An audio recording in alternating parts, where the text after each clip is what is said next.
engkau melihat mereka, umat Nabi Muhammad, orang-orang yang bersama Nabi Muhammad, rukka'a, mereka banyak sujudnya, sujada, mereka doyan sujud. Untuk apa mereka ruku sujud? Yabtaghuna fadlan minallahi wa ridwana. Mereka hanya mencari fadlan, anugerah dari Allah, wa ridwana, dan keridhaannya.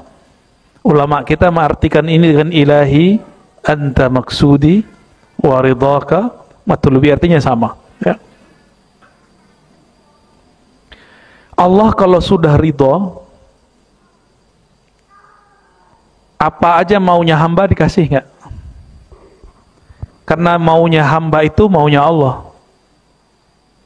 Maunya hamba, yang membuat si hamba itu mau Allah juga. Itu ridho, ya. Maka ridho itu boleh diartikan menerima kehendak kekasih, suka ataupun tidak suka. Itu disebut dengan ridho. Menikmati takdir yang buruk seperti takdir yang baik. Itu kalau belum ngalami nggak bisa, Pak, nggak bisa cerita antum kebaikan. Tarahum rukka'an sujada. Engkau melihat mereka, umat Nabi Muhammad, orang-orang yang bersama Nabi Muhammad, rukka'a, mereka banyak sujudnya, sujada, mereka doyan sujud. Untuk apa mereka ruku sujud? Yabtaghuna fadlan minallahi wa ridwana. Mereka hanya mencari fadlan, anugerah dari Allah, wa ridwana, dan keridhaannya.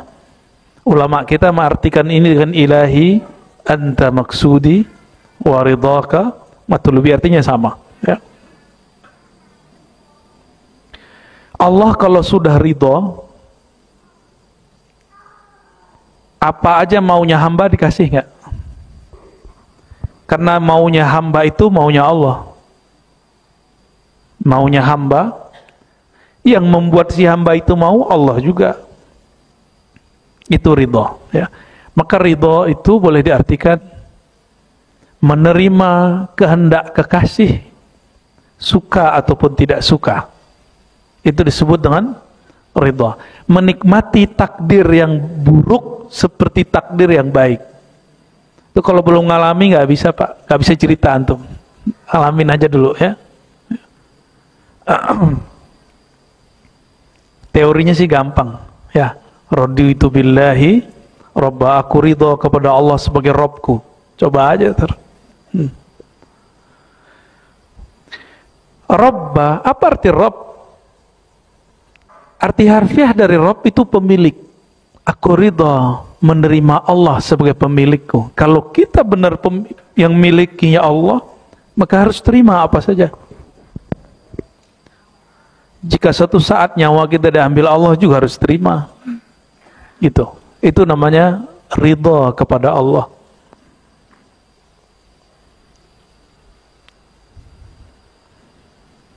Simahum fi wujuhihim min athari sujud.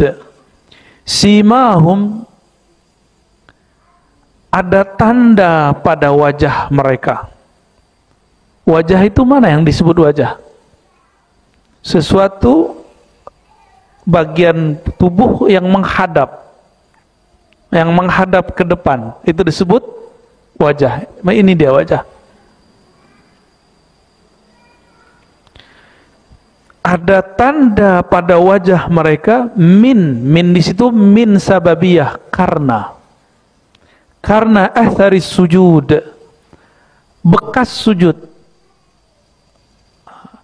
Tapi athar juga berarti pengaruh sujud. Sujud itu pengaruhnya bukan hanya pada jidat. Nah, jidat hitam boleh. Kiai punya jidat hitam, kopiah hitam, ya. Punya jidat hitam, khair, nggak ada masalah. Tapi yang paling bagus adalah ketika bekas asar daripada sujudnya itu ada pada diri kita. Orang sujud itu meninggi atau sombong? Sama. Ketipu ya. Pada ngantuk ya. Meninggi apa merendah? Orang sujud. Orang ruku itu simbol sembah. Sembah itu bahasa Melayu, itu artinya penghormatan. Coba lihat orang Jepang, orang Korea, itu kalau dia hormat banget sama orang depannya, nunduknya agak, bener ya? Sampai agak lurus gitu. Tapi kalau orangnya biasanya di kepala dong, ya. Simbol penghormatan, sedangkan sujud simbol merendahkan diri di hadapan Allah SWT. Seandainya boleh sujud makhluk dengan makhluk, yang dibolehkan sujud adalah istri kepada suami. Di syariat Nabi Adam dulu di surga dibolehkan sujud, bahkan diperintahkan malaikat sujud kepada Nabi Adam. Ada ya? Itu bukan sujud apa itu? Ahli tafsir beda pendapat, itu sujud penghormatan atau sujud hakiki.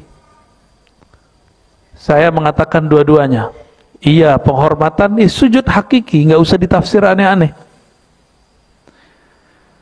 Karena dalam syariat ahli surga saat itu, sujud kepada orang yang di dalam dirinya ada nama Allah, itu boleh. Itu ayatnya. Wa iz qulna lil malaikatis yudu li adama fasajadu. Lalu mereka sujud. Ini sujud hakiki. Karena sebenarnya dia tidak sujud kepada fisiknya Nabi Adam, tapi sujud kepada nama Allah yang ada pada diri Nabi Adam. Ini yang dikatakan oleh Imam Abul Abbas Al-Mursi, jika kekasih Allah disingkapkan hakikat dirinya, maka makhluk yang lain mengira dia itu Tuhan. Dia bukan Tuhan, tapi dikira dia Tuhan. Kenapa? Kekasih Allah di dalam dirinya ada nama dan sifat-sifat Allah yang bercahaya.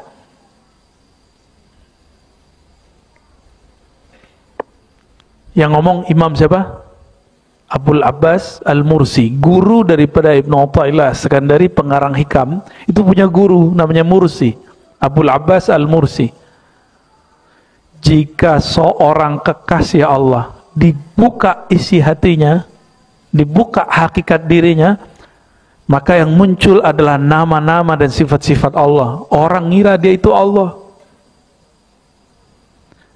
Oleh karena itu jangan heran, menghormati ulama yang wali Allah itu wajib. Nah, wajib. Nah, siapa yang menghormati ulama, dia sedang melanggengkan apa yang amalannya para malaikat. Jadi malaikat itu amalnya amal hakikat. Amalnya amal hakikat. Yang dia lihat bukan zahirnya Nabi Adam, yang dia lihat ilmu Allah pada diri Nabi Adam alaihissalam.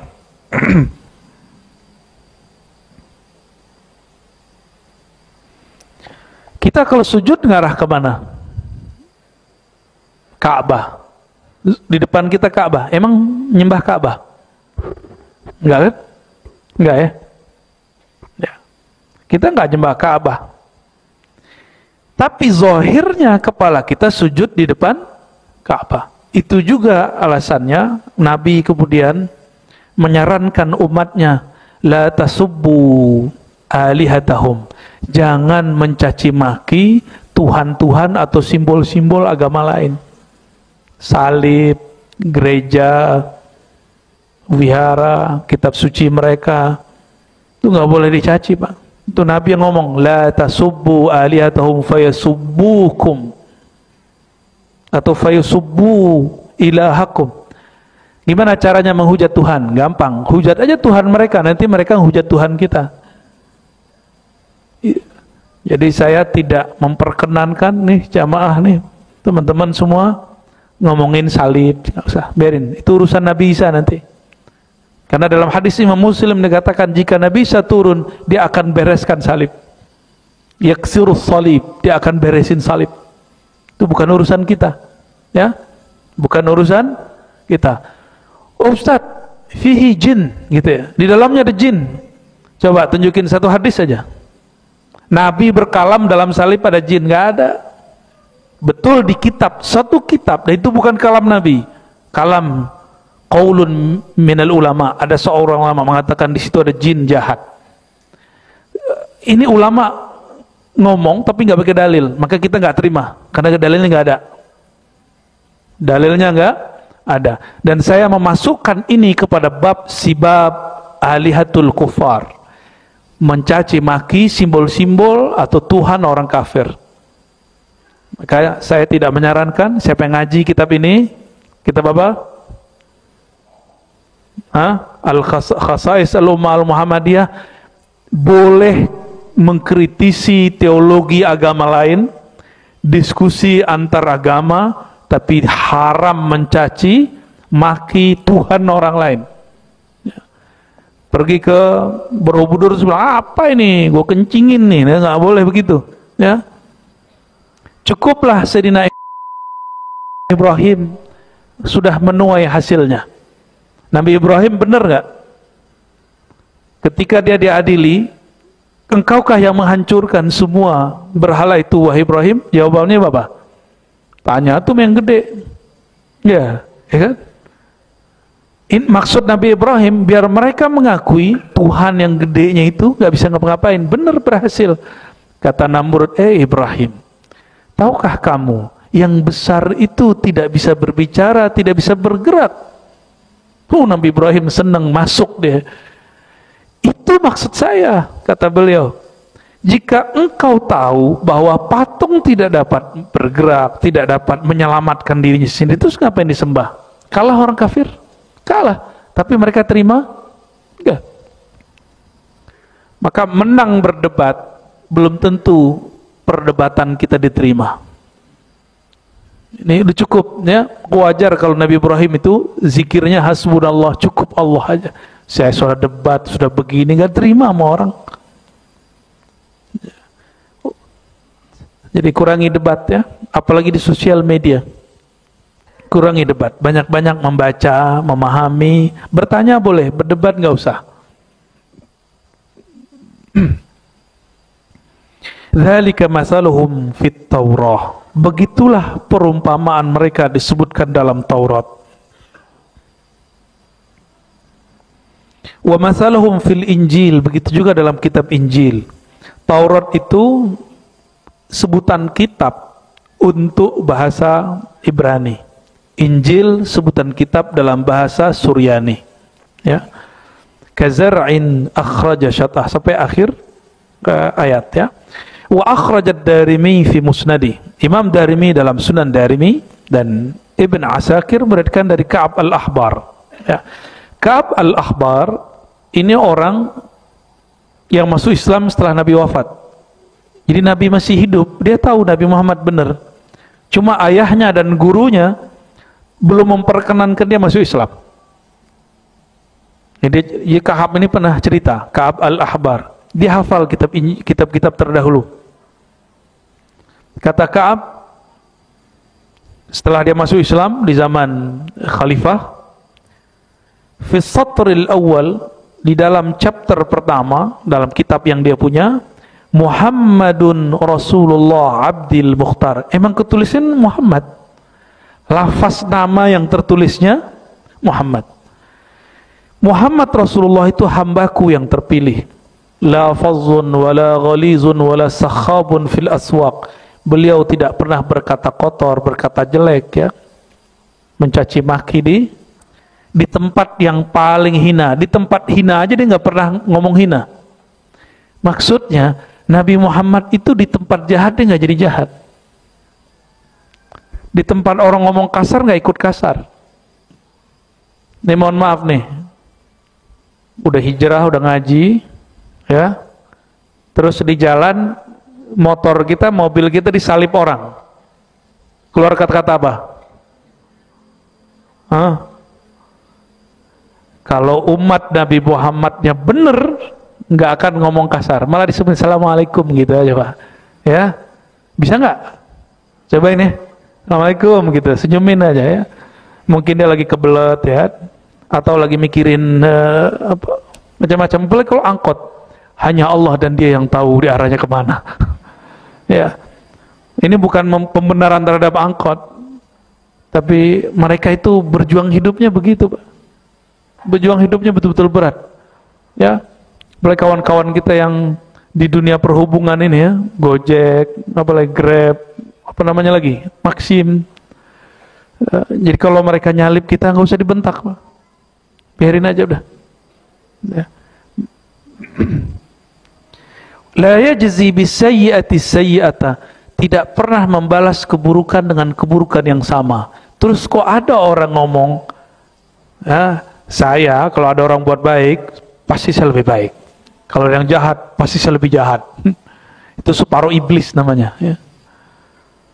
Kalau di dalamnya ada nur Nabi Muhammad SAW, dibalas. Kalau orang jahat sama kita kirimin Fatihah.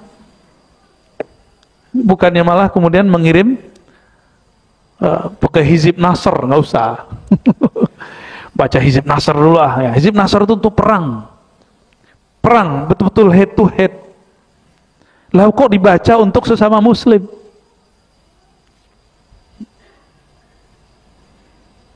Walakin ya'fu wa yasfah wa yaghfir.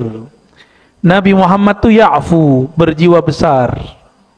Ya'fu itu berjiwa besar. Dia memberi maafnya lebih banyak daripada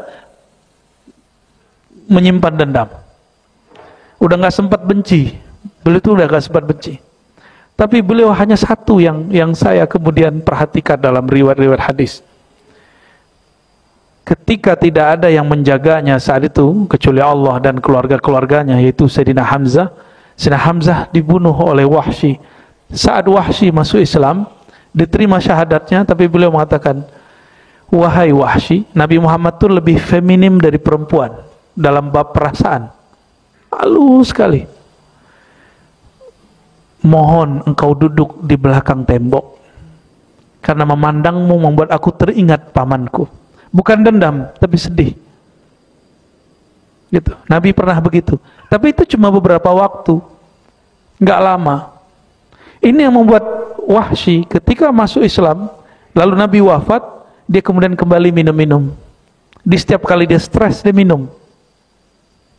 Berkali-kali dijilid, kena hukum.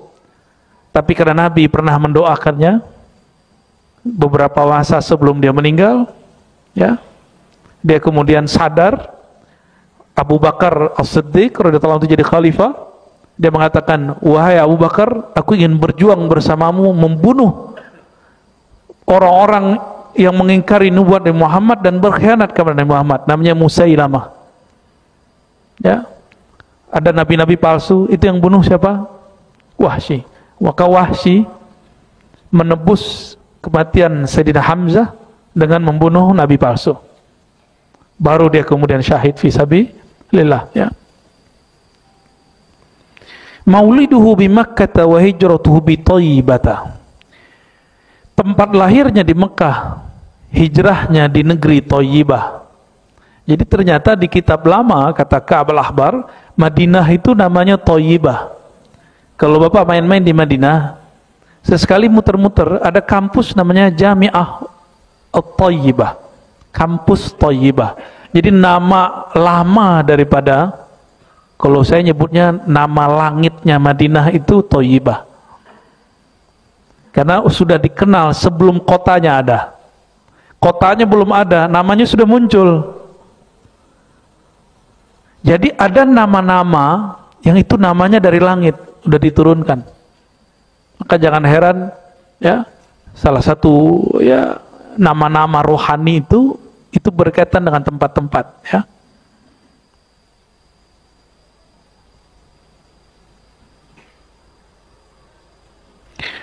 Wa mulkuhu bisyam, kekuasaannya sampai ke negeri Syam. Syam itu Palestina, Suria, Lebanon, Yordan. Itu disebut dengan Syam. Rasnya beda dengan ras Arab. Ya, mereka itu mirip sama Yahudi. Wajahnya mirip dengan Yahudi, mukanya mirip Yahudi. orang-orang Semit ya. Ibu kota Syam itu Dimashq. Dalam bahasa Romawi Timur disebut Damaskus. Sampai sekarang disebut Damaskus, ya, Damaskus. Wa fi satr tsani, nah di chapter 2 di kitab yang dia punya, kitabnya Al-Ka'bah Al-Ahbar, Muhammadur Rasulullah. Tadi menceritakan beliau, sekarang menceritakan umatnya. Ummatuhu al-hammadun yahmadun Allah fi sarra'i wad dharra. Umat Muhammad sallallahu alaihi wasallam itu umat yang disebut Hammad. Apa arti Hammad? Yang banyak memuji Allah. Disebut, jadi kita ini akan disebut umat Hammad. Jadi salah satu gelar umat Nabi Muhammad itu Hammad. Jadi kita ini akan jadi Hammad, walaupun nama kita lahir bukan Hammad, tapi kalau sudah sampai kepada makom ini, memuji Allah baik dalam senang ataupun susah, disebut dengan Hammad. Ya. Hammad itu nama lain dari Nabi Muhammad sallallahu alaihi wasallam. Yahmadun Allah fi kulli manzilin, mereka memuji Allah setiap masuk ke rumahnya. Wa yukabbiruna, atau turun ya, manzilin, ketika turun mereka baca tahmid, memuji. Dulu itu pakai kuda atau pakai onta. Benar ya? Onta kalau turun jalannya seneng nggak? Dulu pakai sepeda deh. Kita kalau pakai sepeda ontel, kalau turun kita seneng nggak? Alhamdulillah penurunan gitu ya. Kalau naik nggak boleh ngeluh, takbir, Allahu Akbar. Jadi dulu takbir itu bukan untuk bentak orang. Takbir itu dulu untuk berjuang, naik. Hatta cuma naik tempat yang tinggi bertakbir. Apalagi sedang menaiki emosi. Ya. Ru'atus syams, mereka selalu memperhatikan pergerakan matahari. Yusalluna as-salata idza jaa waqtuha. Mereka salat jika datang waktunya. Ada yang unik dari umat Nabi Muhammad SAW. Seharusnya umat Nabi Muhammad itu paling maju harusnya. Salat berapa kali sehari? Sehari semalam? Berapa kali yang wajib? 5, benar? Jangan lupa lagi. Dan kita kerjain, benar nggak? Kita kerjain, besok diulang lagi, besok diulang lagi. Berarti agama ini mengajarkan satu hal yang disebut istiqomah. Kalau bahasa orang-orang hari ini disiplin. Dan yang saya tahu dari orang-orang sukses, orang sukses itu bukan karena pinter aja, bukan karena dia anak orang kaya punya modal banyak, tapi karena dia disiplin. Benar nggak? Seharusnya umat Nabi Muhammad orang-orang yang sukses. Kenapa? Karena mereka sudah diajarkan disiplin lewat salat. Walau kanu ala ra'si kunasa, meskipun mereka berada di atas tempat pembersih, maksudnya kotoran, misal boleh diartikan sampah ya. Wa ya'taziruna ala awsatihim, mereka suka pakai sarung. Nah, yang pakai celana sesekali pakai sarung ya. Saya dua-dua Pak, saya pakai celana juga pakai sarung. Kebetulan hari ini moodnya pakai, dari malam tadi moodnya pakai celana sama gamis. Tapi hari-hari Bapak sudah lihat saya suka pakai sarung ya. Kalau enggak lah masalah sama istri, saya ke mall tuh pakai sarung Pak. Cuma dia maunya suaminya agak keren dikit kalau ke mall. Akhirnya kita pakailah baju-baju kaos, baju celana biasa ya. Ya'taziruna ala awsatihim wa yuwaddi'una atrafahum wa aswatuhum bil-laili fi jawis sama' ka aswatin nahl. Jadi mereka suka pakai sarung, bukan jingkrang. Ya, bukan celana jingkrang, sarung, Pak. Jadi walaupun agak risih nih pakai celana, pakai sarung, sesekali lah, sehari itu sholat sekali aja pakai sarung. Ya, mulai ngamalin sunnah pakai sarung ya. Jadi yang sunnah itu sarung cingkrang, bukan celana cingkrang, itu baru sahih. Ya, jadi kalau mereka nih yang pakai celana cingkrang, pakai sarung, saya bilang asabta sunnah ya akhi. Oh, iya. Wa yuwaddi'una atrafahum, mereka berwudu. Kalimat ini disebut atraf, anggota, ujung-ujung anggota. Enggak disebutkan dalam kitab terdahulu cara wudunya. Baru turun soal Maidah ditunjukkan gimana cara wudunya. Aswatuhum bil laili fi jawis sama ka aswatin nahal. Mereka itu malam hari suaranya seperti suara nahal. Nahal itu ngapain mereka? Wiridan. Mereka baca Quran, mereka zikiran. Maka Nabi mengatakan, autiru ya ahlal Quran. Walaupun kita nggak hafiz 30 juz, Nabi mengatakan, berwitirlah wahai keluarga Quran. Mau disebut keluarga Quran? Witir. Orang kalau sholat witir malam hari, pakai ayat nggak? Minimal keluarga kulhu sama kuliah, ya kan? Lumayan. Lumayan itu. Kulhuan tuh baca 3 kali, nilainya tuh sama kayak Quran.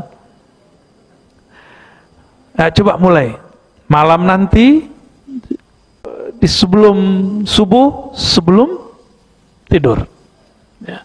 Nggak bisa di akhir malam, tengah malam, nggak bisa di awal malam. Saya punya guru namanya Syekh Ahmad Darwis, murid dari Syekh Abdul Aziz Al-Ghumari dan murid dari banyak masyayikh, ya, dari Mesir, dan lama diperintah sama gurunya dulu untuk berdakwah ngajarin Muhammad Ali, petinju. Muhammad Ali itu muridnya dia. Beliau itu kalau sholat isya itu 2 jam. Jadi kalau telat dia pulang safar, dia jamak maghrib isya, isyanya itu 2 jam. Dia hafiz Quran tapi dia taruh Quran di depannya dan dia baca. Dan bacanya indah sekali. Seperti yang disebut di teks ini. Bacanya fasih, murotalnya bagus. 2 jam. Saya dulu zaman-zaman itu kalau baca buku, baca kitab, masih lelet handphone. Habis dia sholat, diajarin saya, kamu itu kalau baca, belajar, jangan ada pengganggu seperti handphone. Nah, yang saya kenang dari beliau, ya.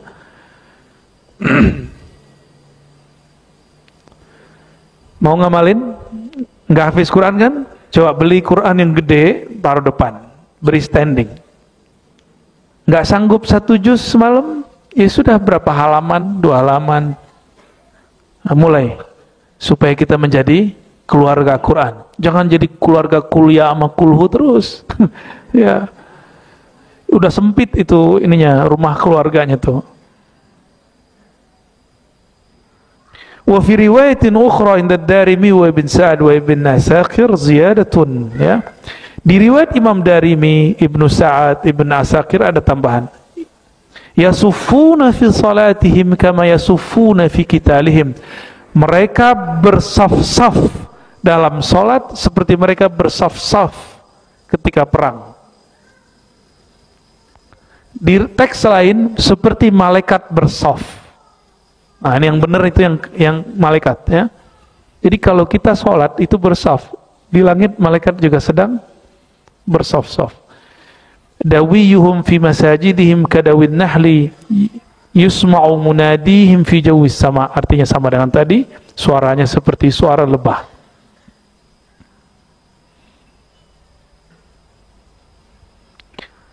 Dalam riwayat Abu Nuaim, anajiluhum fi sudurihim, kitab mereka bukan disimpan di kertas, kitab mereka tersimpan di dalam dada. Maksudnya mereka menghafalkannya, dan mereka tidak hanya hafal, juga memahaminya. Jadi kalau sudah disebut sudur, hafal atau faham. Saya nggak hafal, fahamnya. Karena beda khawarij ekstremis dengan orang mukmin yang penuh rahmah. Qurannya sampai ke dada apa enggak? Kalau mukmin yang bagus, Qurannya tembus sampai ke dada, ya. Qurbanuhum alladhi yataqarrabuna bihi ilayya dima'uh. Mereka mendekatkan diri, mendekatkan diri bahasa Arabnya kurban. Ini kurban itu bukan bahasa Indonesia. Kurban pakai qaf, qaraba. Mendekatkan. Mereka mendekatkan diri, yataqarrabuna bihi ilayya dima'u, yaitu dengan darah, maksudnya menyembelih. Ruhbanum bil-laili luyusum bin-nahar. Mereka itu seperti rahib di malam hari, seperti ketika berjuang di siang hari seperti singa. Luyus jamak dari laith. Ini ingat syair-syairnya, mungkin yang umuran-umuran saya tahu, mungkin dengar dulu Nada Murni, apa? Dan dengar nasyid Nada Murni. Tahu Kiai? Enggak tahu ya? Ya. Di Malaysia tuh ya, Nada Murni, ada Hijaz, ada namanya Sunnah Berjuang. Malamnya seperti rahib, siangnya seperti singa. Ya. Dalam riwayat Abu Nuaim yang lain, Abu Hurairah menyampaikan, "Ja'a fi awsafi hadhil ummah fi Taurah." Ya. Di dalam kitab Taurat, sifat umat ini, annahumul akhiruna sabiqun. Umat ini disebut akhir tapi terdahulu. Jadi kita ini akhirun sabiqun. Mulai dari umat Nabi Muhammad yang awal, Sayyidina Abu Bakar, sampai hari ini, kita ini disebut dengan umat yang akhir. Tapi khusus yang ngaji siang ini dan siapapun yang hidup di masa ini, kita terkumpul benar-benar akhir, tetapi secara martabat kita ini sabiqun. Sabiqun artinya yang didahulukan. Ya. Nanti di akhirat, kalau para nabi mengumpul, nih barisan Nabi Muhammad paling depan, Nabi Muhammad belakangnya umatnya, baru nabi yang lain. Berarti kita ini nanti belakangin nabi-nabi yang lain. Nah, itu yang disebut sabiqun. Terakhir dikeluarkan, diutus, terakhir dimunculkan di dunia, tapi nanti di padang mahsyar kita di saf depan, belakangnya baru para nabi. Umur pendek tapi penghargaannya paling besar. Kenapa umur umat Nabi Muhammad pendek-pendek? Karena ujiannya lebih panjang. Semua masalah yang ada di zaman terdahulu ada sekarang. Coba, apa maksiat yang dulu ada di zaman dulu? Maksiat zaman Nabi Lut apa? Sekarang ada? Tidak hanya laki sama laki, sekarang perempuan juga sama perempuan. Tidak hanya itu, bahkan manusia sama hewan pun ada hari ini. Dulu, jadi lebih parah dari dulu. Kenapa? Sekarang ada akses, bahkan ada komunitas. Dulu Nabi Lut diejek oleh orang-orang yang melakukan ini. Apa kata mereka? Jangan sok suci kamu. Kalimat jangan sok suci kita gunakan untuk menghina diri, bukan untuk merendahkan orang lain. Nah, bagi mereka itu untuk membela diri, ya. Apalagi umat terdahulu ada yang menggauli emaknya. Sekarang nggak ada. Ya, ada saudara dengan saudara, sibling. Sekarang terjadi. Nauzubillah min dzalik, ya. Riba sekarang tambah banyak. Ya, mohon maaf, saya termasuk yang tidak sepakat dengan pinjol. Pinjaman online hampir mirip sama dengan riba tradisional, persis sama. Kalau bank, fatwanya saya sudah jelaskan di banyak kajian, ya, sudah paham tentang bank, ya, bahwa ulama kita sepakat semua bahwa riba haram, tapi tidak semua sepakat mengatakan bank itu haram, ya. Fatwa Mesir 2003 mencabut keharaman bank, Indonesia 2003 baru mengharamkan bank. Berarti bank ini barang yang tidak pernah ada di zaman Nabi dan diperdebatkan hari ini. Namun yang berdebat dan yang mengatakan bank itu haram, mulai dari ujung rambutnya sampai ujung kakinya tidak pernah terlepas dari barang yang berkaitan dengan bank. Coba yang ngaramin bank angkat tangan. Gak ada yang berani. Takut diambilin isi dompetnya ya. Yang ngaramin bank sini, keluarin dompetnya, kasih ke saya aja ya. Karena dompet antum tuh isinya handphone sekarang ya. Sekarang orang pada handphone. Ada handphone di sini nih. Sama pin-pinnya sekalian. Karena nggak mengerti usul dengan baik, usul fikih dengan baik, orang kemudian membabi buta mengharamkan sesuatu yang belum tentu haram, ya. Lalu difitnahlah kita menghalalkan riba. Kan konyol. Siapa yang berani menghalalkan yang Allah haramkan? Nggak ada. Kalau Allah sudah katakan haram, titik, selesai. Kecuali dalam bab penafsiran itu beda cerita. Ya. Al-mustajibun al-mustajab lahum. Yang menerima panggilan dan yang diterima seruannya itu umat Nabi Muhammad sallallahu alaihi wasallam. Anajiluhum fi sudurihim yaqra'unahu zahiran. Quran mereka, kitab suci mereka disebut di teks Injil mereka. Dulu mereka menyebutnya Bible, ya. Kitab mereka ada di dada mereka, yaqra'una zahiran. Mereka membacanya secara zahir, di luar kepala maksudnya. Ya'kuluna al-fai. Umat terdahulu nggak boleh makan harta rampasan tanpa perang ataupun lewat perang. Tapi umat ini boleh. Ya. Tapi muncul ajaran ekstrim, cuma karena beda faham, dia ngerampok di swalayan, ngerampok di toko emas, dan dikatakan ini fai. Fai itu artinya rampasan tanpa perang. Ini konyol, bukan? Ada, dijadiin untuk perang kemarin ya, latihan perang dia. Alhamdulillah sudah ketangkep. Yaj'aluna as-sadaqata fi butunihim yu'jaruna 'alaiha idza hamma 'aluhum bihasanatin falam ya'malha kutibat lahu hasanatun wahidah. Ya, udah panjang ini. Jadi di kitab-kitab terdahulu ciri-ciri umat Nabi Muhammad SAW sangat-sangat banyak. Ini mau dibacain semua gimana nih Kiai? Kelamaan ya.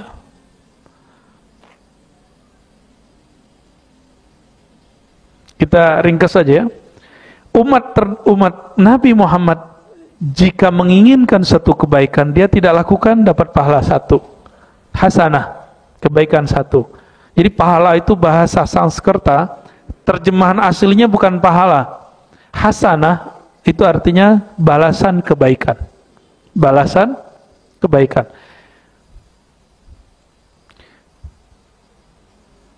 Yu'tawna al-ilma al-awwal wal-akhir. Mereka diberikan ilmu terdahulu dan sekarang.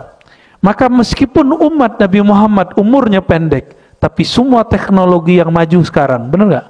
Ini udah puncak, Pak. Handphone yang antum pegang hari ini, itu sudah salah satu puncak dari peradaban yang ada. Udah nih tinggal turun. Udah begini sudah. Nggak tahu kapan bertahan lamanya ini peradaban satelit ini. Kita nggak tahu sampai kapan. Siapa tahu nanti akan turun dan kita nggak tahu kapan itu. Orang tinggal di Ukraina, dia sadar nggak? Dia nyadar nggak ketika tiba-tiba perang? Nggak nyadar kan? Tiba-tiba perang. Di mana lagi yang perang? Teman kita di Suriah lagi pesta, tahu-tahu di ujung sono ada yang lagi ngebom. Masih ingat Qaddafi? Oh, mereka hidup sudah makmur. Tiba-tiba ada sekelompok orang yang ingin menghancurkan kedamaian. Alasannya berjihad. Penjahat semua. Dan sampai hari ini negaranya amburadul. Nggak beres sampai hari ini. Untung Allah masih selamatkan Mesir. Mesir hampir hancur, Pak. Hampir hancur.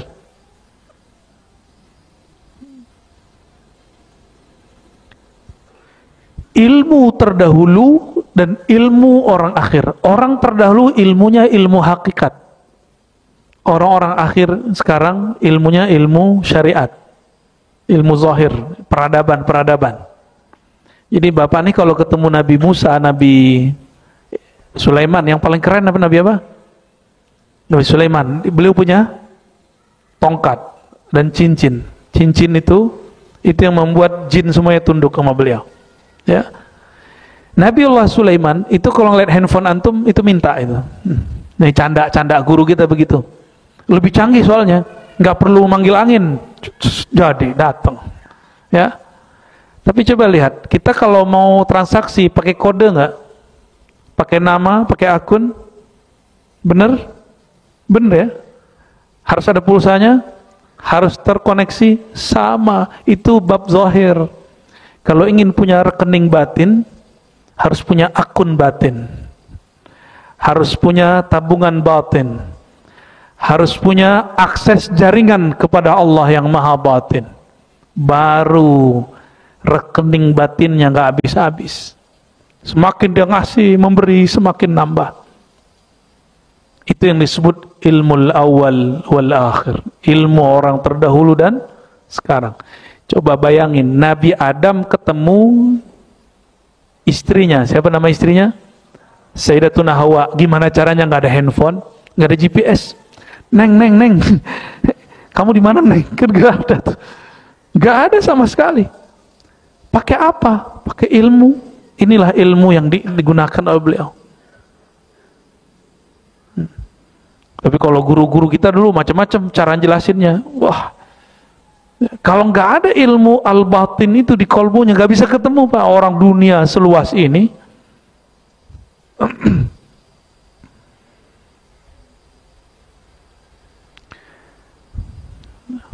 ngidupin mobil, ya harus ada kuncinya, bener? Sama-sama merek Toyota, beda kunci, bisa hidup nggak? Nggak bisa. Kenapa? Ada code-nya, ada codingnya di situ. Nabi Sulaiman panggil angin, itu ada codingnya, ada kode yang dia baca. Ada nama yang dia panggil, seperti Nabi memanggil pohon-pohon kurma supaya datang. Namanya siapa Pak? Pak Budi. Kalau saya panggil Ibut, nggak nyahut kan? Nggak nyahut. Bud, Ibut, nggak nyahut. Nama saya Budi kok, gitu. Ini analog aja Pak. Dipanggil orang Ibut, kita nggak nyahut. Tapi kalau dipanggil dengan nama Budi, kita nyahut? Kita nyahut. Kira-kira Nabi Sulaiman bisa manggil angin? Gimana caranya? Karena dia tahu siapa itu angin, apa namanya, dia ngerti semua. Ilmu coding sekarang namanya, sehingga bisa mengendalikan alam. Itu pesawat, kalau nggak ngerti coding itu gimana? Nggak bisa. Ya. Tapi hari ini orang mulai mengingkari ilmu-ilmu itu. Mau buat aplikasi, mau buat virus sama antivirus, pakai coding itu nggak? Pakai. Mulai dari angka huruf. Itulah dahsyatnya kekuatan angka. Ya. Hebat kekuatan angka itu. Angka huruf itu. Maka ketika Allah menurunkan satu ayat cuma dengan 2 huruf, Hamim, atau 3 huruf, Alif Lam Mim, itu simbol-simbol alam semesta. Ya, simbol-simbol itu ilmu orang-orang terdahulu. Fayaqtuluna qurunad dalalati wal masihad dajjal. Mereka berperang, ya, melawan tanduk-tanduk kesesatan dan masihad dajjal, ya. Kalau orang-orang Kristen nyebutnya antikris, ya. Kalau dalam ilmu sosiologi disebut Mesiah. Ya. Mesiah ini paling dekat dengan istilah bahasa Arabnya Al-Masih.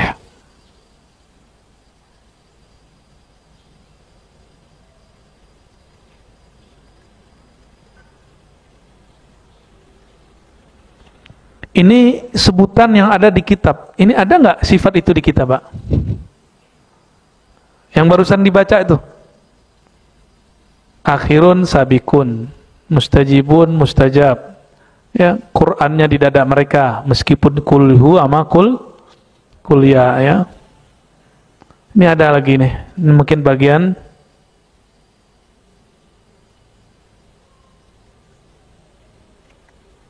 kita bacalah, ya.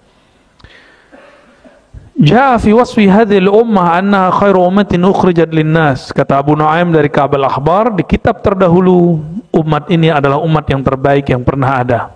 Jadi kita ini umat terbaik yang pernah ada. Fasilitasnya, zamannya, apalagi karakternya satu. Nah, ini semoga ini ada di kita nih. Satu, ya'muruna bil ma'ruf, mereka mengajak kepada yang ma'ruf. Ma'ruf itu pantas. Amar ma'ruf nahi mungkar bukan dengan mendatangkan kemungkaran baru, bukan dengan membentak, bukan dengan kata-kata kasar, bukan dengan menyakiti orang. Amar ma'ruf, ma'ruf artinya sesuatu yang pantas, yang layak. Ya. Nahi mungkar menolak yang tidak dikenal kebaikannya.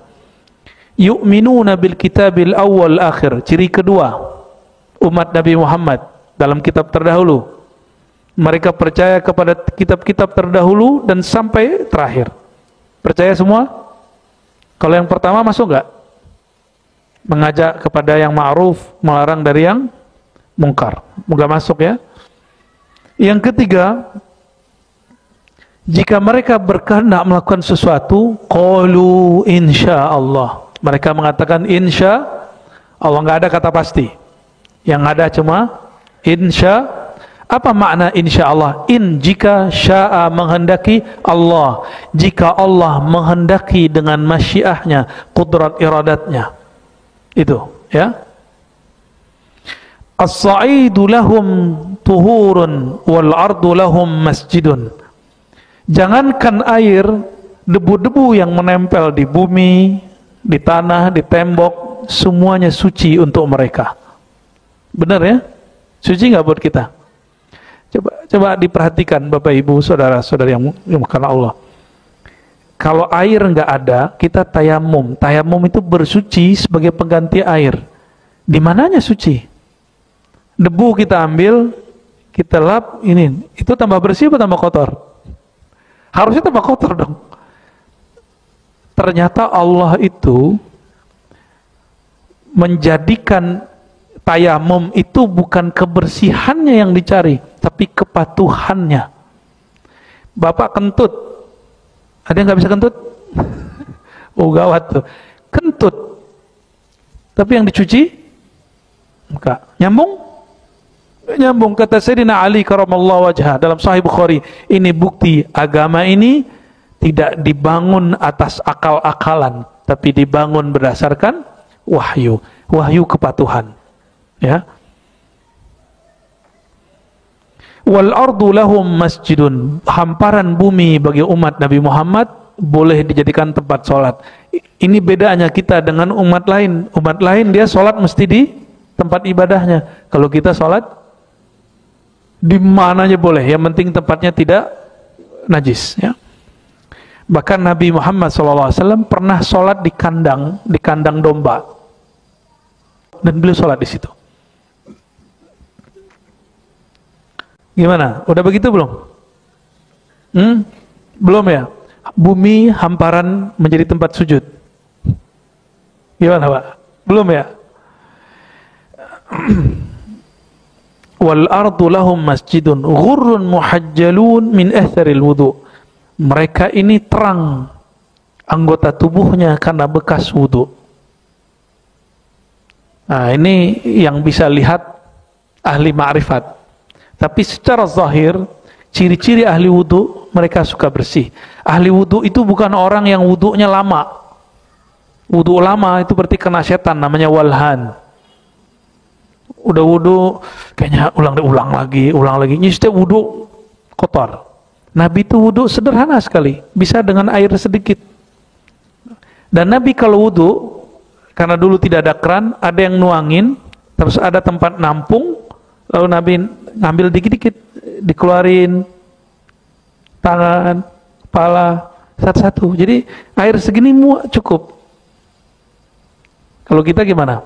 Mesti, ya. Maka di luar negeri, di barat, orang Indonesia kalau sholat Jumat pasti airnya luber kemana-mana, dan itu masjid langsung tekor. Bayar airnya kemahalan. Nah, ini tips, walaupun kita di negeri yang banyak air, kata Nabi, iqtasid walau kunta fi nahrin jarin. Hendaklah kamu hemat air meskipun di tempat yang ada air mengalir, di sungai. Nah, jadi nanti kalau berwudu di bawah, coba praktekin. Bukanya dikit kecil, jangan gede-gede. Kayaknya harus ada inovasi, Kiai. Wudu itu nggak boleh buka banyak-banyak. Jadi kalau dibuka airnya kecil aja. Gitu. Khusus tempat wudu, kalau tempat bersuci lain digedein. Bisa nggak dibegituin? Protes ya. Nggak seru nih masjid sini gitu ya. Berarti ngaji fikihnya kita belum beres. Ngaji fikihnya kita nggak beres. Nah, mulai pagi ini saya berharap siapapun yang hadir di majelis ini ataupun yang mendengarkan kajian ini, coba mulai berwudu dengan cara yang hemat. Karena kita ini males mati-matiin, nutup-nutup, bukanya dikit ya bukanya. Itu air kalau kita biarin, air bersih nggak? Tapi masuknya ke solokan itu air bersih, Pak. Jika ada 100 orang bersama program Wakaf Surau Ribat Buaran. Ribat Nurani Hasyimiyah merupakan pusat kajian ilmu keislaman khususnya dalam bidang akidah, fikih dan tasawuf yang juga menjadi tempat halaqah zikir. Didirikan dan diasuh oleh Abu Dr. Haji Ar-Razi Hashim M.Ahum dan menjadi sebuah yayasan secara resmi pada 18 November 2021. Cikal bakal kehadiran yayasan ini sudah ada sejak 2011 dan dengan spirit yang dibangun sejak saat itu, hingga sekarang Ribat Nurani Hasyimiyah terus aktif mengadakan kajian dan zikir secara rutin.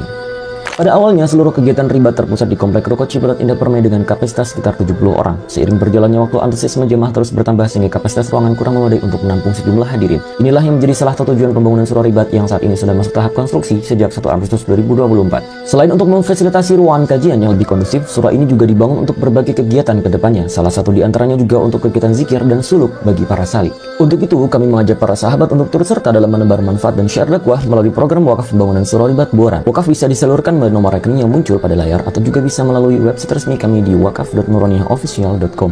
Melalui website tersebut, sahabat bisa mendapatkan informasi terkini seputar perkembangan pembangunan surau. Untuk memulai wakaf, cukup klik donasi sekarang, lalu pilih nominal yang tersedia atau silakan masukkan sendiri nominal yang ingin diwakafkan. Klik tombol lanjut ke pembayaran dan sahabat bisa masukkan nama serta nomor WhatsApp yang nantinya akan digunakan untuk mendapatkan pesan wakaf secara otomatis. Sahabat juga bisa memberikan doa terbaik sebagai bentuk dukungan untuk pembangunan surau. Terakhir, klik transfer sekarang untuk memproses data wakaf sahabat. Untuk segala bentuk dukungan dari para sahabat semua, kami ucapkan terima kasih. Jazakumullah ahsanal jazaa wa barakallahu fiikum.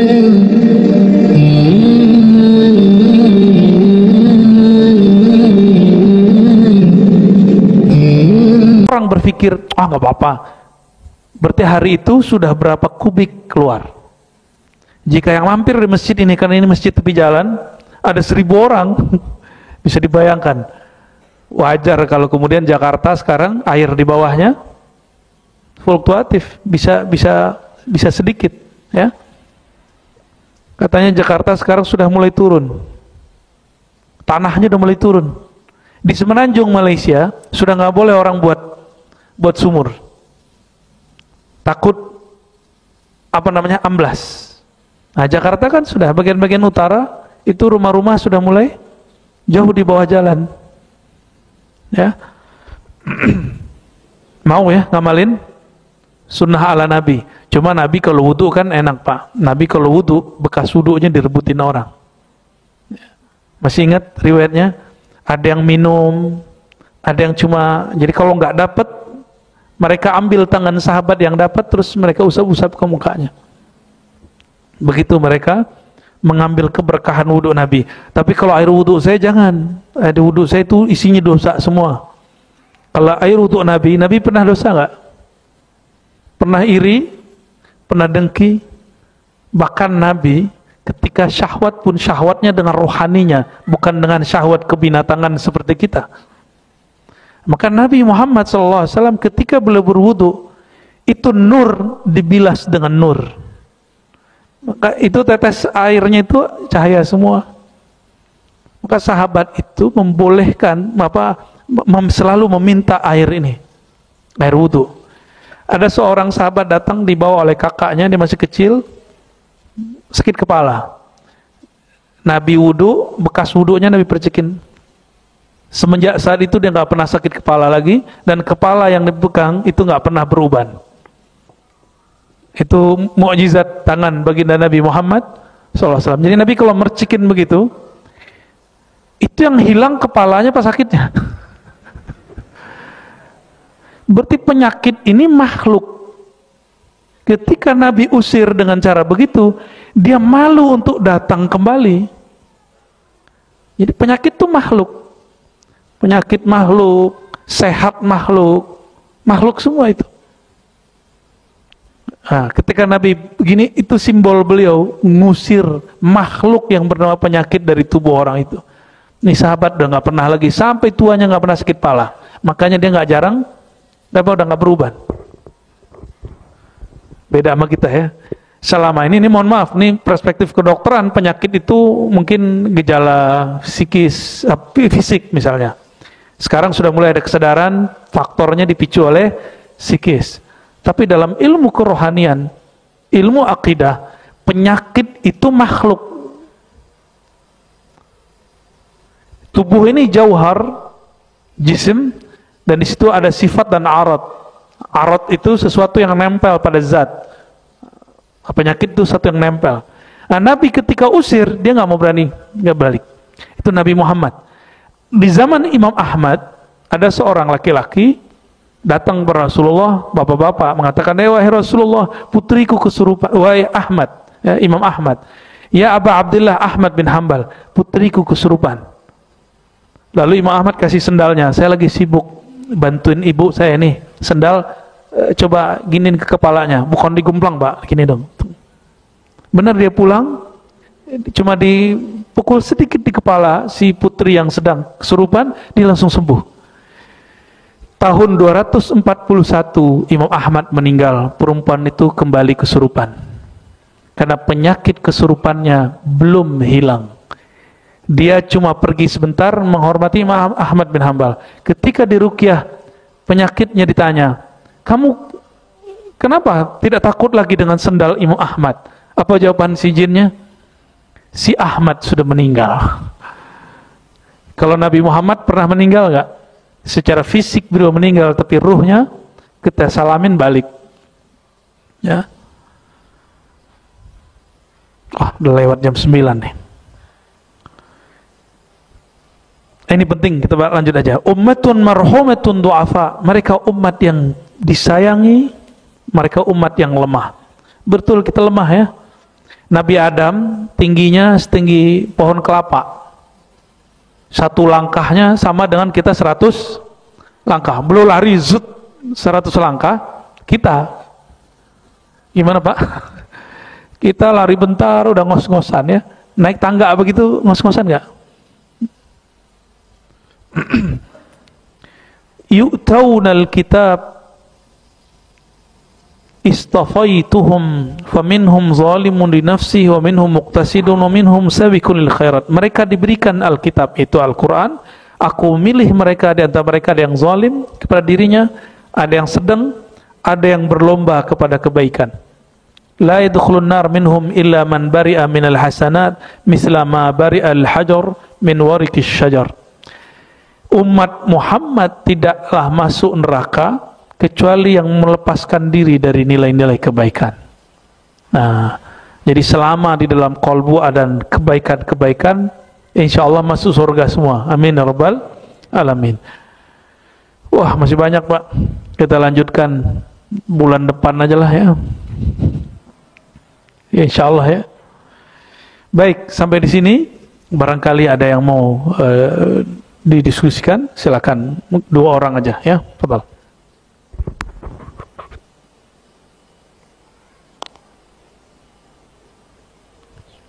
Bapak Ibu, barangkali ada 2 orang yang mau bertanya, monggo. Atau mungkin sudah cukup?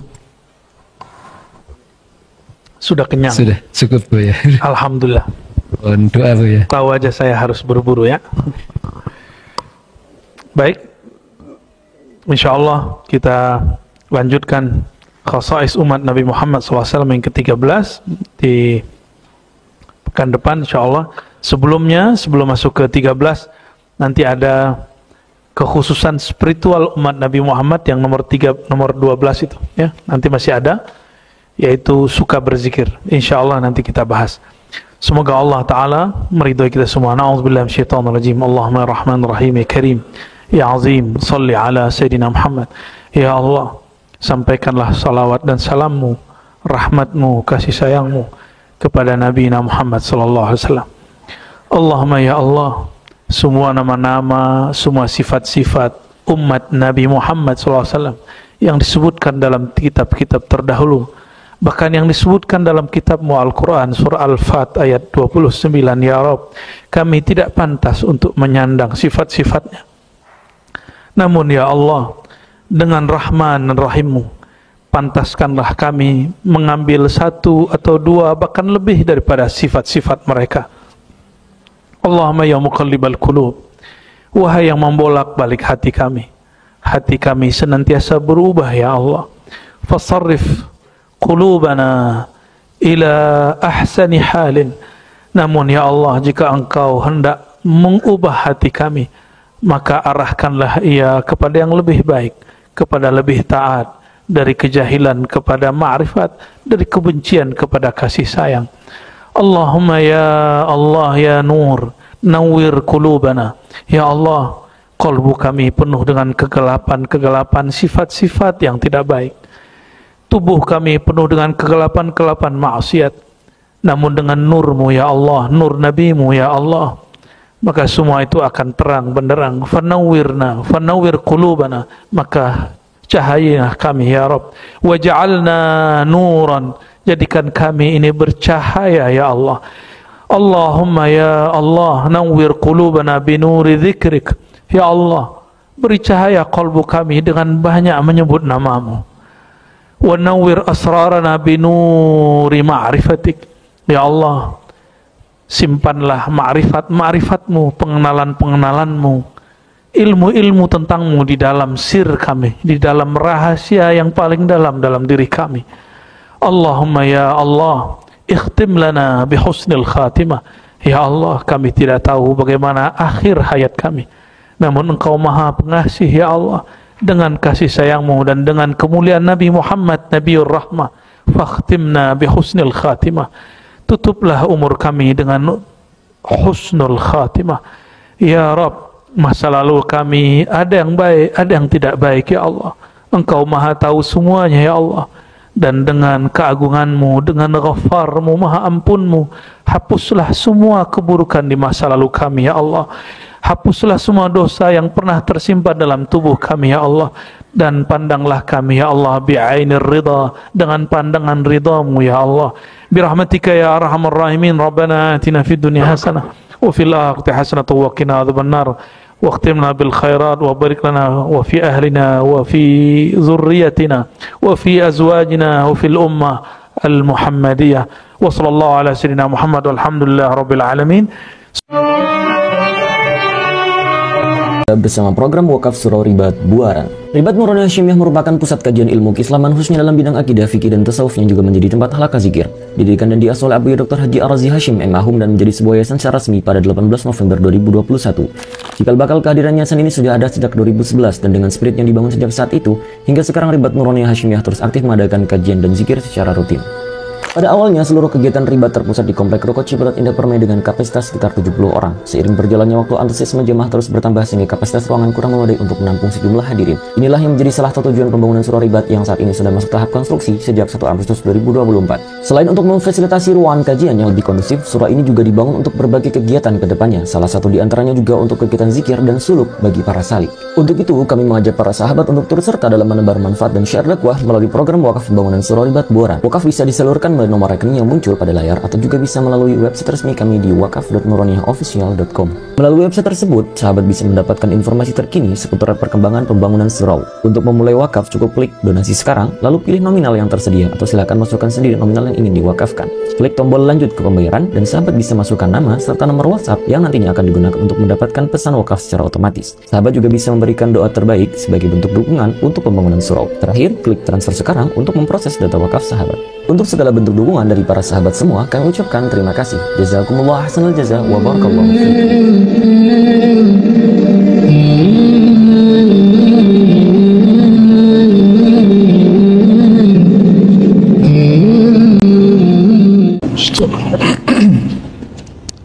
Assalamualaikum warahmatullahi wabarakatuh. Alhamdulillah rabbil alamin, hamdal hamidin, hamdal mustaghfirin, hamdan yuafi ni'amahu wa yukafi'u mazidah. Asyhadu an la ilaha illallah, asyhadu anna Muhammadan abduhu wa rasuluh. Allahumma salli wa sallim wa barik ala sayyidina Muhammad wa ala alihi wa ashabihi wa libaitihi wa dhurriyyatihi ajma'in. Salatu wassalamu alaika ya sayyidi ya Rasulullah. Baik Bapak Ibu Saudara karena Allah, alhamdulillah di pagi ini Allah masih izinkan kita untuk menikmati subuhnya. Subuh itu bukan untuk Allah, untuk kita juga ya. Kita masuk ke bab yang keempat dari kitab Hadaid, judulnya Mukhalafatun Nafs. Secara harfiah, mukhalafah berarti menyelisihi, berbeda, atau kalau bahasa yang lebih kasarnya melawan. Ya, Allah. Itu disebut mukhalafah dari kata khalafah ya. Khalafa yukhalifu mukhalafah, menyelisihi. Jam segini enaknya tidur atau ngaji Pak, kata si nafs. Tapi kalau si ruh maunya apa? Ngaji. Karena ruhnya sudah mulai bercahaya, maka Bapak Saudara yang makan Allah tahan duduk di masjid. Alhamdulillah Rabbil Alamin. Jam 3, jam 4 itu senangnya tidur atau di atas sajadah? Tidur juga ya? Sepakat semua ya? Berarti punya nafsu emang. Apa beda nafsu dengan nafsu? Nafsu dalam bahasa Indonesia identik dengan yang buruk. Adapun dalam bahasa Arab, nafs itu lebih umum. Maka ada 7 tingkatan nafs yang masyhur. Sebenarnya tingkatannya sudah ada tambahannya jadi 10. Tapi yang masyhur apa yang pertama? An-nafs al-ammarah bisu. Nafs jiwa ammarah. Ammarah itu bukan amarah. Apa arti ammarah? Mubalaghah dari kata amir, yang memerintah. Maka ammarah yang banyak memerintah, yang banyak menyuruh kepada bisu, kepada keburukan. Al-Imam Abu Bakar Ar-Razi mengatakan, apa aja yang dia suruh? Pertama, asyahwah, mengikuti nafsu rendah. Yang kedua, ghadab, nah yang suka marah-marah, marah ke pasangan, marah ke anak, marah ke tetangga, marah ke satpam, nah, marah ke siapa lagi? Tapi sekarang orang tiba-tiba marah aja ya. Lampu merah rusak, yang dia marahin presiden. Nggak nyambung Pak. Ya itu mau urusan lain lagi kan. Ada masalah apa yang disalahin, ya nggak nyambung. Jadi hari ini tuh yang penting marah aja. Nggak nyoblos, ya nggak nyoblos. Itu urusannya beda dengan masalah yang lain. Nah ini udah mulai panas lagi Pak. Jadi benar juga kata seorang politisi itu, Indonesia bukan hanya banjir air, tapi banjir pilpres. Nanti kalau 2019 yang dibawa tema-tema agama, nggak tahu nanti 2024 mungkin gabungan semua kali Pak, Allahu a'lam ya. Agama jadi jualan politik. Wal kibr, sombong. Nah, kalau ada perasaan nih merasa lebih dikit aja dengan amal kita, berarti kita nafsu ammarah. Jadi nafsu ammarah itu bukan berarti orangnya maksiat terus, enggak. Mungkin dia sholat, tapi dalam batinnya itu ada perasaan sombong, suka marah. Kalau dia seorang ustadz, maka majelis mimbar suci jadi nggak suci sama dia. Kenapa? di mimbar dia menghardik orang. Ciri-cirinya. Dan kita menyaksikan beberapa tahun di tahun-tahun politik itu mimbar jadi ajang marah-marah nggak? Ya, seperti udah sadar nih. Kalau nggak belum sadar-sadar juga tuh Pak. Wal hasad, iri dengki.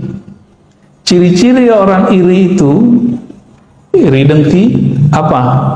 Tidak pernah senang dengan kesenangan orang, begitu aja. Sebabnya satu hal, berburuk sangka kepada Allah, mengira bahwa rezeki kita diambil sama orang. Itu hasad. Orang hasad itu kalau diam nggak masalah, tapi kalau dia sudah beraktivitas, maka dia menjadi hasud. Apa arti hasud? Suka menghasut orang. Itu menjadi bahasa Indonesia kan? Ya. Kalau orang hasud ini kok cuma sebatas komplek, yang rusak satu komplek. Kalau skalanya masjid, rusak satu masjid. Kalau skalanya kota, rusak satu kota. Tapi kalau skalanya provinsi negara, maka rusak satu negara. Jadi yang bikin krisuh di negeri ini, kacau, itu orang-orang hasud. Bawa jubah agama, bawa jubah politik, bawa kepentingan masyarakat, atas nama umat, atas nama bangsa, negara, tapi kemudian di dalamnya ternyata ada hasad. Nah, hati-hati nih ya. Yang paling repot tuh mengenalinya. Kalau dia bawa agama Pak, itu susah sekali mengenalinya karena pakai ayat. Dibilang hasad, loh kok ada ayatnya, kok pakai dalil. Wal bukhul, kebakhilan. Jadi bakhil itu bahasa Indonesia, diambil dari bahasa Arab. Orang bakhil itu kok bisa jadi bakhil? Karena dia beranggapan yang dia dapat itu miliknya. Ini, kita kalau usaha, semua yang kita dapat milik kita semua enggak? Enggak, maka wajib dikeluarkan 2,5%. Wajib itu Pak, itu wajibnya, sunatnya belum lagi. Kalau kita tidak keluarkan, maka dia akan keluar dengan cara yang lain. Kadang lewat sakit, kadang anak kita jatuh, pasti dia keluar. Itu cara Allah sudah. Ya. Gula masuk ke dalam badan, yang ngolah siapa? Pankreas kan? Dia mesti dikeluarin. Keringat sama dia mesti dikeluarin. Nggak keluar maka yang kena nanti yang lain. Yang penting dia ada aja. Itu cara tubuh kita menyesuaikan diri. Itu baru tubuh yang zahir. Baru tubuh yang zahir Pak. Apalagi rohani ini. Wal hirs, ya, keinginan atau obsesi yang tinggi. Waria, ujungnya ria. Nah, ini ciri-ciri orang punya an-nafs al-ammarah. Nah, kalau itu ada pada kita, pastikan, oh saya berarti baru nafs al-ammarah, suka marah-marah. Nggak usah tinggi-tinggi Pak, berarti kita di bawah aja deh gitu. Nafs yang kedua, ini yang sering kita sebutkan, Allah bersumpah dengan nama ini, ya. La uqsimu bin nafsil lawwamah. Aku bersumpah, ya, tidaklah, ya, kata Allah, aku bersumpah dengan jiwa yang suka mencela. Setiap kita, ini kalau naik tingkat nih, dari amarah menjadi lawwamah. Lawwamah ini mencela diri dan juga mencela orang. Kalau mencela orang, berarti dia belum melihat aib dirinya. Tapi kalau dia mencela dirinya, berarti dia sudah naik pangkat, nafsnya sudah naik kualitasnya. Jadi dia tidak mencari kambing hitam.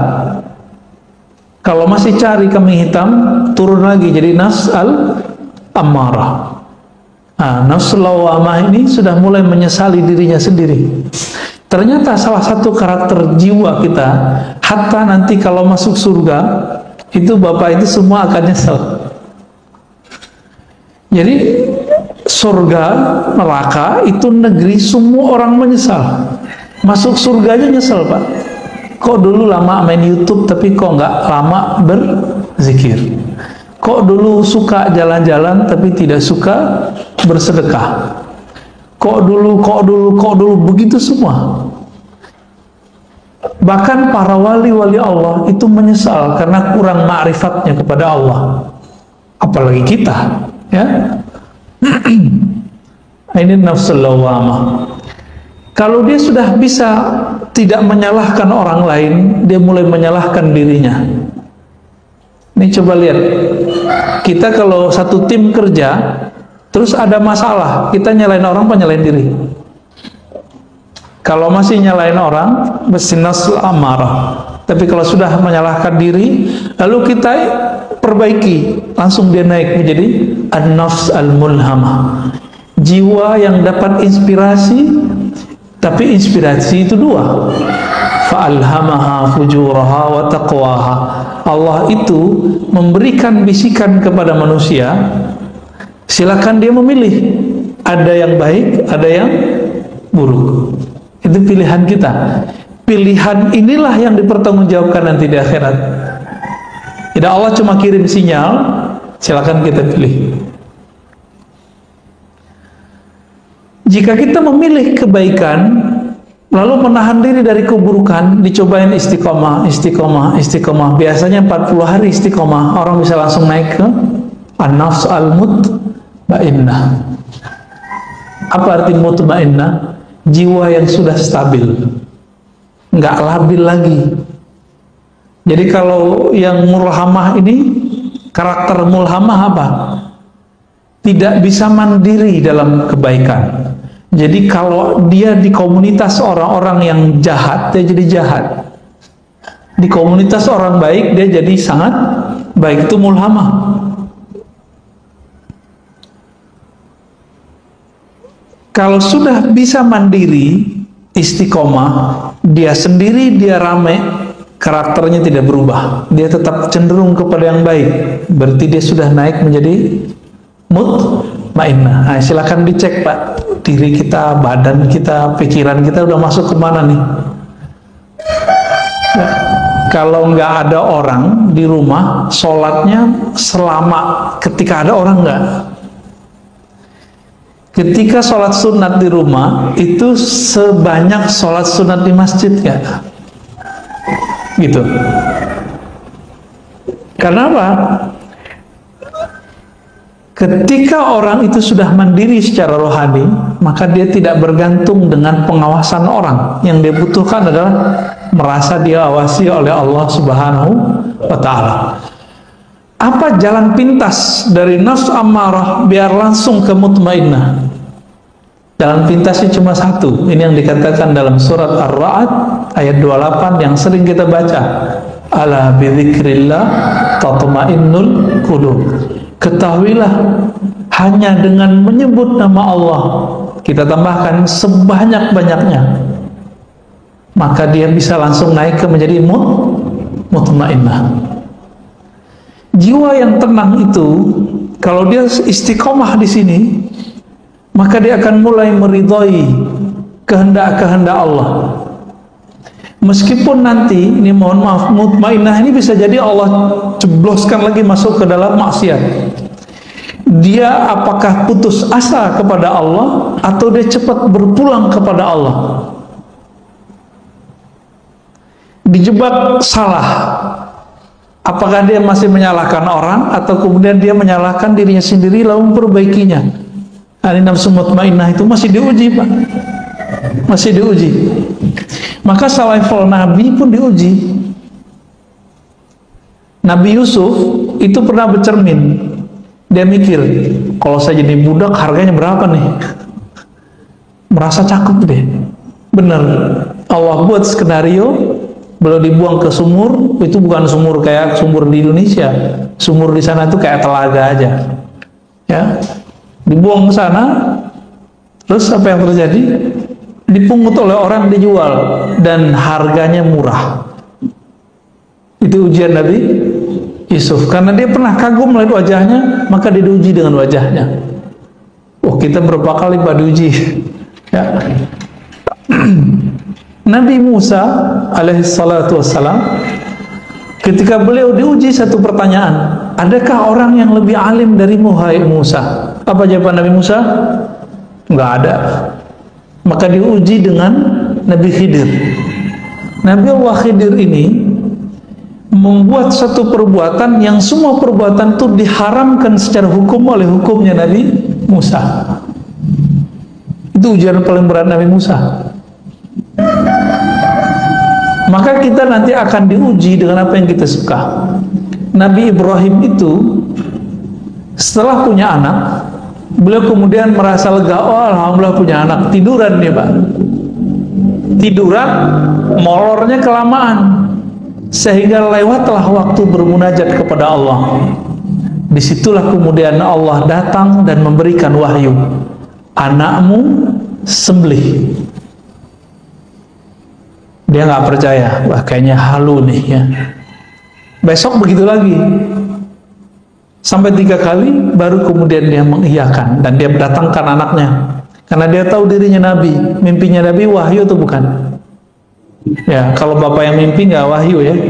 Bapak mimpi nyembelih anak, itu nggak boleh diamalkan itu. Itu namanya sedeng itu ya. Nabi Ibrahim itu cuma diuji. Kenapa?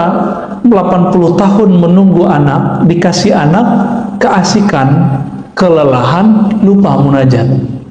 Itu sekelas Nabi Ibrahim diuji. Allah cemburu. Kok di kolbu Nabi Ibrahim ini sudah mulai ada gangguan nih, kira-kira begitu. Tapi seorang Nabi sebenarnya tidak akan terganggu. Allah uji saja. Diuji dengan apa? Anaknya suruh ambil, disembelih. Nah, ini agak ekstrim memang. Allah menguji Nabi Ibrahim itu agak sedikit keras. Kenapa? Karena Nabi Ibrahim akan diabadikan namanya dalam sholat kita. Allahumma salli ala Muhammad wa ala ali Muhammad kama sallaita ala Ibrahim wa ala Ibrahim.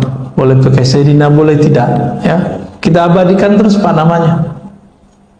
Maka tidak pantas seorang Nabi Ibrahim yang selalu disolawatkan, yang disebut namanya dalam salawat Nabi Muhammad SAW, lalu beliau lupa kepada Allah dan terganggu oleh anaknya. Anaknya Nabi bukan? Ternyata anaknya Nabi. Semua anaknya Nabi Ibrahim itu Nabi. Saya pernah cerita di beberapa tempat, atau baru satu tempat ya. Nabi Ibrahim itu kan yang kita tahu istrinya cuma 2, Siti Sarah, Siti Hajar. Siti Sarah itu dari kampungnya, Siti Hajar dari Mesir. Padahal ada yang ketiga, namanya Siti Konturah. Ini disebutkan dalam Tarikh Tabari, sejarah yang ditulis oleh Imam Tabari, pengarang tafsir. Dalam beberapa teks disebutkan Qaturah. Nah, kalau dalam bahasa Arab namanya Qanturah. Anaknya ada 6. Ada namanya Madian, maka jadi kota Madian kan di Yaman. Ada Medan. Saya nggak tahu apakah itu Medannya Sumatera Utara. Cocok logi Batar, takutnya cocok logi. Namun ulama sejarah sepakat bahwa 6 anaknya ini menyebar bukan di Timur Tengah saja, tapi menyebar ke India dan Timur India. Negeri kita disebut dengan Timur India. Oleh orang Belanda dulu disebut dengan Hindia Timur, benar nggak? Semua anak-anaknya Nabi Nuh dulu itu nama anaknya menjadi nama wilayah dan kota di Timur Tengah. Begitu juga semua nama anak-anak Nabi Ibrahim yang 6 itu hampir semuanya menjadi nama kota. Jadi saya bukan cocok logi, ya, itu benar bahwa ada keturunan Nabi Ibrahim yang sampai ke negeri kita. Maka negeri kita ada yang disebut Medan, Maidan bahasa Arabnya. Di Arab sana juga ada Al-Maidan. Ya barangkali beliau hijrah, kan orang dulu berjalan kemana-mana. Bukan cocok logi juga ketika orang-orang Brahmana menyebut pemimpinnya dengan Brahmana. Jadi ahli sejarah, pakar genealogi namanya, itu mencoba melihat Brahmana ini kan bahasa Sanskerta, ya, bahasa Sanskerta. Itu ulama kita ahli sejarah beda pendapat mana yang lebih tua. Bahasa Aramaik, Aramaik itu induknya bahasa Arab, induknya bahasa Ibrani. Itu Timur Tengah. Mana yang lebih tua bahasa Aramaik? Aramaik kan dulu dipakai oleh Nabi Idris, Nabi Nuh, Nabi Adam alaihissalatu wassalam. Sedangkan di India orang pakai bahasa Sanskerta. Tapi kebanyakan ahli sejarah mengatakan bahasa Sanskerta berasal juga dari Aramaik. Wallahu ta'ala alam. Ini masih satu rumpun. Walaupun sebagian orang mengatakan itu bahasa tertua. Dan bahasa kita banyak yang dari sana juga, Pak. Banyak dari sana. Ya. Dulu sebelum negeri kini ada negeri Melayu, ya, kerajaan-kerajaan Melayu, kerajaan Majapahit, Sriwijaya. Tulisan-tulisan yang ada di prasasti itu kan tulisannya tulisan Palawa, tulisan Palawa, Pak. Bahasanya Melayu. Udah bercampur, kalau di Jawa ada Kawi, ya, ada tulisan Hanacaraka, semuanya pengaruh dari sana. Maka ini besar kemungkinan memang itu namanya Sayyidah atau Siti Kontura, itu melahirkan Bani Jawi jika benar ungkapan ini, ya. Jadi kita beruntung juga, Pak. Tapi hidungnya pesek-pesek, ya. Ya emang begitu. Udah iklimnya kali, wallahu a'lam. Dan yang paling mengejutkan, saya sudah sering menyebutkan, zuriat Nabi terbanyak sekarang itu di negeri kita. Keturunan Rasulullah paling banyak sekarang di negeri kita, baik keturunan Hasan ataupun keturunan Husain. Yang rapih pembukuannya itu keturunan Husain. Ada di jalan apa nih? Jalan besar depan ini apa namanya? Cimatubang. Itu ada Robitoh Alawiyah. Itu Husain, Pak. Nggak mesti Syiah, ya. Itu kalau ada orang ngaku Habib, harus keluar suratnya dari sono bahwa dia benar nasabnya kepada Rasulullah dengan jalur Husain. Tapi kalau jalur Hasan banyak yang tidak tertulis, karena Sayyidina Hasan punya anak banyak sekali. Ya. Di Sumatera Barat dulu ada gelarnya Siti Nurbaya, itu kan gelar untuk keturunan Rasulullah, Pak, di sana. Siti. Di Makassar ada Andi. Di kita di sini di Pulau Jawa ada Raden, ya, Ajengan, apalagi Gus. Maka jangan cuma sembarangan, Pak, ngasih nama gelar Gus, ya. Gus itu keturunan kiai. Kebanyakan kiai di Jawa itu campuran nikah dengan zuriat Rasulullah Sallallahu Alaihi Wasallam. Jadi jangan sembarangan ngasih nama Gus. Walaupun saya punya 1000 pesantren, saya nggak punya hak, Pak. Kalau mbah saya bukan kiai, sama. Walaupun jenggot saya panjang, sorban saya tebal, pakai gamis kemana-mana, tidak akan berhak dipanggil Habib. Tapi jangan sedih dulu. Habib itu kan dua, ada Habib jisim jasmani nasab, ada Habib ruhani. Siapa Habib ruhani? Orang-orang yang mewarisi ma'rifatullah yang ada di qalbu Nabi. Nah, itu yang asli, Pak. Mereka ini nanti yang menjadi keluarga Nabi yang sebenar-benarnya. Nanti para habaib akan kaget-kaget tuh kalau Bapak ini sebagian dari mereka, bagian dari orang-orang yang mewarisi ma'rifatullah di qalbunya. Itu para habaib nanti bingung. Loh, hidungnya pesek-pesek begini kok bisa jadi pengikut Rasulullah? Kok bisa bersama Rasulullah Sallallahu Alaihi Wasallam? Ya. Jadi para habaib sendiri PR-nya sama dengan kita, harus menemukan dirinya. Apakah dirinya pewaris ilmu itu atau tidak? Jadi yang antum yang masih keturunan Rasulullah, ya bersyukur, tapi PR-nya lebih banyak. Harus betul-betul seiringan tuh nasab jasadnya dengan nasab rohaninya. Ya. Nah, kembali ke mukhalafatun nafs, ya. Jiwa yang sudah mutmainnah itu karakternya adalah punya latihan zikir yang sudah istiqomah. Lalu kemudian dia masuk ke bab pemikiran, dia mulai meridhoi takdir Allah karena dia sudah mulai tenang. Maka saya sering nanya, ini corona kehendak Allah bukan? Atau kehendak Wuhan? Atau kehendak konspirasi? Ya, mau konspirasi kek, mau konsispasi kek, ya. Tapi ini terjadi biiznillah bukan? Biiznillah. Ridho enggak? Ridho atau tidak? Ridho. Kalau ridho Pak, yang tadinya nafs kita amarah, kita loncatin cepet langsung ke radiyah, nggak perlu lewatin lawamah, mulhamah, mutmainah, langsung ke radiyah. Maka radiyah itulah awal dari ma'rifat rohani. Sedangkan sampai ke mutmainah itu rajinnya jiwa kita berlatih. Rajin nggak berlatih? Kalau rajin berlatih jiwanya, maka sampai ke mutmainah. Apa latihannya? Zikrullah, puasa, kurangin tidur, agak berat, tapi ada jalur pintas. Zikir mungkin nggak banyak-banyak amat. Bapak ini kan tahajud bolong-bolong, kelihatan wajahnya bolong-bolong, ya. Tapi subuh yang penting, weekend jangan ketinggalan, ya. Terus gimana? Ambil jalur pintas, jalur ma'rifatullah. Yang pertama yang harus kita lakukan adalah ridho dengan kehendak Allah.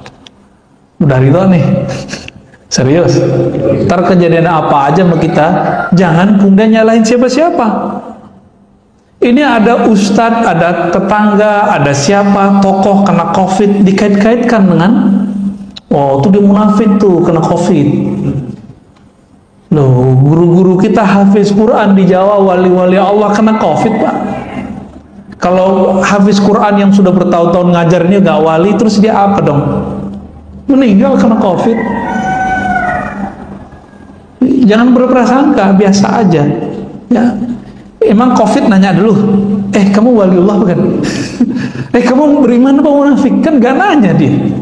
Covid datang aja kan. Alhamdulillah kita sudah menemukan polanya, maka masjid kita bisa ramai lagi. Alhamdulillahirrabbilalamin. Kalau nggak kita sedih Pak, ya. Masjid sepi, udah berasa kayak kiamat aja rasanya, ya.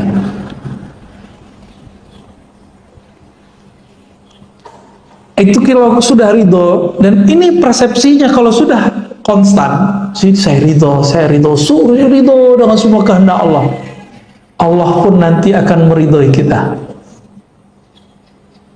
Nah, ini yang dikatakan dalam hadis qudsi, ana 'inda dhanni 'abdi, aku berdasarkan persangkaan hambaku. Jika hambaku meridhoi kehendakku, aku akan ridhoi kehendaknya. Kalau Allah sudah ridho sama kita, mohon maaf, meskipun kita pemaksiat, Allah kalau sudah ridho, Allah selamatkan Pak. Itu kelebihannya, ya. Tidak pernah menyalahkan orang, tidak apalagi menyalahkan Allah. Ini kan kesalahan kita, kan suka menyalahkan Allah, sering ngomong Allah nggak adil. Itu ulang lagi syahadatnya Pak. Jadi siapa saja antum mengatakan, ya, Allah tidak adil, Allah tidak adil, nah ini bahaya. Ini orang seperti ini mesti diulang syahadatnya, karena dia menolak salah satu nama Allah, Al-Adlu, ya. Allah kan adil, maha adil. Baik, kita coba lihat bagaimana ulama dulu mencoba melatih jiwanya. Ini nggak ada nggak kuat Pak, saya nggak kuat ngikutin ini, saya cerita aja, ya. Imam Sari Sakti 40 tahun menahan dirinya untuk tidak memakan atau mengkonsumsi sesuatu yang itu bersumber dari syahwatnya. 40 tahun Pak. Percaya karomah nggak? Percaya? Kalau ada orang zikirnya sudah istiqomah, tiba-tiba sejadahnya naik, percaya nggak? Percaya? Oke, baru saya bacain Pak isinya. Kalau nggak percuma kita berceritain, ya.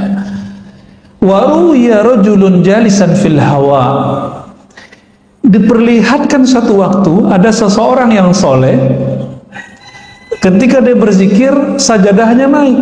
Jadi cerita sajadah naik bukan cerita 1001 malam doang. Aladin itu emang ada pak kejadiannya, cuma bukan pakai om jin. Ya. Faqila lahu bima nilta hadza. Wahai Tuhan yang soleh, dengan amalan apa engkau bisa mendapatkan derajat sehingga kalau zikir badanmu langsung naik? Apa jawaban beliau? Taraktul hawa fakhara lil hawa. Mirip ya, taraktul hawa. Aku tinggalkan keinginan hawa nafsu, hawa. Fasakhara lil hawa. Lalu Allah kemudian menundukkan hawa. Hawa itu udara. Bisa melambung kayak avatar. Avatar Eng ya. Tuh pada nonton ya. Sama aja sama bocah-bocah ya. Ya emang begitu kita Pak. Kita terhibur dengan melihat yang sebenarnya imajinasi itu ada. Ya. Dulu saya punya seorang guru. Guru saya ini tinggal di rumah mertuanya. Nggak kelihatan kerja. Mertuanya marah. Kesel sama dia. Kayak jadi beban. Padahal banyak orang yang menghantarkan rezeki ke sana. Ada yang berobat, ada yang minta doa, ada yang minta ngaji. Ini guru saya nggak pernah ninggalin sholat duha, tidak pernah ninggalin tahajud. Setiap hari sholat tasbih. Ada yang setiap hari Pak sholat tasbih? Bawa tasbih aja enggak. Zikir pagi sore aja boro-boro. Ini tiap hari deh. Saya pernah ngikutin beliau waktu masih umur 12-13 tahun, sholat semalam 100 rakaat Pak, saya pernah ngikutin 100 rakaat. Untung ayatnya kuliah kulhu Pak, kalau enggak gempor juga kita ya. Di saat mertuanya bersuuzon, biasa orang kalau sudah umur agak tua kan kalau malam-malam bangun, jam 2 dia bangun mau buang air kecil, rumahnya rumah panggung, mau turun. Karena tempat zikir itu nggak ada bisa di kamar, dia zikir di belakang ruang tamu. Masuk ruang tamu belakangnya. Ketika dibuka pintu oleh si mertua, dia lihat noleh kiri kanan, kaget. Pas melihat ke kanan, itu sajadah udah nyundul ke atas kepalanya. Jadi kepala orang yang duduk di atas sajadah. Pas dilihat siapa? Dikirain hantu, Pak. Ternyata mantunya. Mau pingsan. Semenjak saat itu dia nggak berani lagi menyindir, ya, ngata-ngatain. Di kampung saya itu kata-kata sindiran itu betul-betul dahsyat, ya. Dunia kata-kata di sana tuh, orang pinter ngomong situ, ya. Sampai dosen kita di salah satu kampus di Jakarta, saya tanya, Prof, kok nggak pulang kampung? Oh, nggak kuat, nggak tahan sama kritik orang kampung, kata saya. Udah biasa di sini dicium tangan, ya kan, orang Jawa, orang Betawi, orang Sunda kan, jangankan guru ngaji, guru kimia aja dicium tangannya, ya kan? Tiba-tiba ada ustadz bilang cium tangan sama dengan menyembah guru, nisfus sujud. Dia nggak ngerti budaya, dia coba akal-akalin budaya orang dengan pemahaman yang dangkal. Nah, ini yang kemudian jadi panutan orang hari ini. Nauzubillah min dzalik. Jadi ini kejadian, Pak. Kejadian ada sejadah naik. Tinggal dia jalanin aja tuh sejadah sebenarnya. Ya.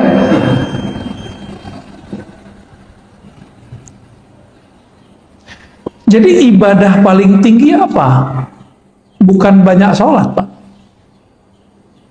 Apa ibadah paling tinggi? Zikir enggak juga. Ibadah paling tinggi melawan hawa nafsu. Itu ibadah paling tinggi. Kalau sudah sanggup sampai ke sana, maka ruhnya kemudian merdeka. Jadi bagaimana cara memerdekakan ruh? Lawan hawa nafsu kita.